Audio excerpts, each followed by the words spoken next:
ஒரு 1/4 spoon sugar போட்டுக்கோங்க. கொஞ்சம் நெய்யை சூடு பண்ணி அதில் ஊற்றி மாவை நல்லா கலந்து விட்டு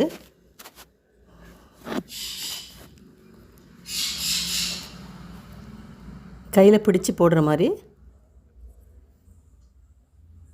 பெசரி விட்டுட்டு லைட்டாக தண்ணி ஊற்றி நிறைய தண்ணி ஊற்றிடாதீங்க. நல்லா கொஞ்சம் மாவு டைட்டாக நல்லா பிசைஞ்சிக்கோங்க. அப்போ தான் எண்ணெய் இழுக்காமல் மொறுமொறுன்னு வரும். நான் ஏன்னா சோடா உப்பும் போடலை மாவில், அதனால் நீங்கள் நல்லா பிசைஞ்சு எடுத்துக்கோங்க. கரெக்டாக அந்த பதத்துக்கு சப்பாத்தி மாவு எப்படி பிசைவோமோ பாருங்கள், அந்த அளவுக்கு பிசைஞ்சிட்டு அதை ஓரமாக வச்சுட்டு நம்ம எல்லாம் ரெடி பண்ணுற வரைக்கும் அந்த மாவு ஊறட்டும். இப்போ உருளைக்கிழங்கு வேக வச்சதை உரித்து எடுத்துக்கலாம்.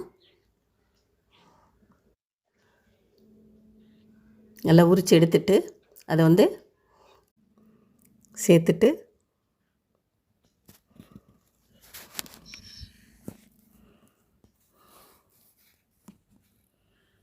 இஞ்சி பூண்டு பேஸ்ட் 1 ஸ்பூன் போட்டுக்கலாம்.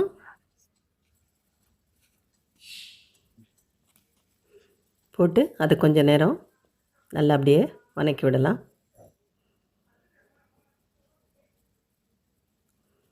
கொஞ்சம் மல்லி இலை கட் பண்ணி சேர்த்துக்கலாம். கொஞ்சம் பெருங்காயத்தூள் சேர்த்துக்கலாம்.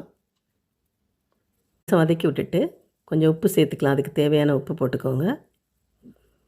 போட்டுட்டு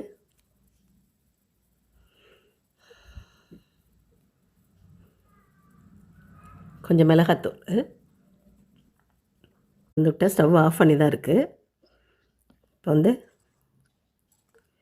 அந்த ஒட்டியிருந்த மசாலா எல்லாமே சுத்தமாக எடுத்தாச்சு.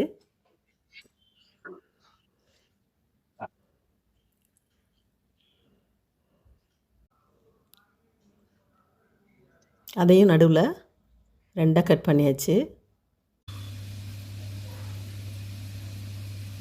இன்னொன்று நம்ம ஃபஸ்ட்டு கட் பண்ணோம்ல நீளமாக, அதை இப்படி பேப்பர் மாதிரி மடிச்சுட்டு அதுக்குள்ளே போட்டு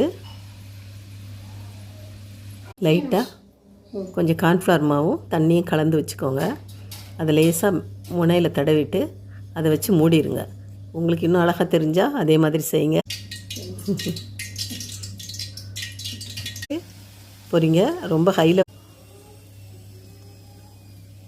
சட்னி பண்ணியிருந்தேன். அதுக்கு தயிர், புதினா, கொஞ்சம் பூண்டு, கொஞ்சம் சுகர் போட்டு கொஞ்சம் லெமன் விட்டு அரைச்சி வச்சுக்கிட்டிங்கன்னா சூப்பராக இருக்கும் தொட்டு சாப்பிட.